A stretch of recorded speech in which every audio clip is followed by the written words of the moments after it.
আজকে একটা মেন্দা বা পিঠালির দাওয়াত ছিল আমাদের মামার বাড়িতে। আমাদের মামার বাড়ি হচ্ছে সরিষাবাড়ি থানা, চরধারাবস্যা।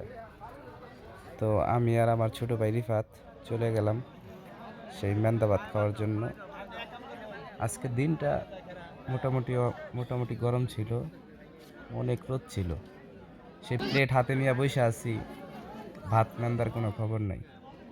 এদিকে দেখেন কত বড় বড় বল নিয়ে আসছে খাওয়ার জন্য। যে বসে আছি তো বসে আছি, এদিকে প্রচণ্ড রোদ। মানে আমরা যেখানে বসছি চারপাশে গাছপালা আছে, আমাদের এখানে গাছপালা নাই, সব রোদ আসে শরীরে লাগে। মোটামুটি ভালোই রোদ।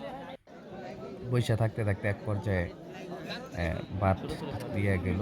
কিন্তু আমরা এমন জায়গায় বসছি যে আমাদের এখানে দিতে মানে মানে সব কিছুতেই লেট হইতেছে। মানে সব জায়গায় দিলেও আমাদের এখানে আসতে একটু দেরি হইতেছে। অবশেষে সেই ভাত আমরা পাইলাম। ভাত নিয়ে বসে আছি, এদিকে দোয়া শুরু হয়েছে, সবাই দোয়া করতেছে। এই যে কাঙ্ক্ষিত সেই মেন্দা আমাদের সামনে।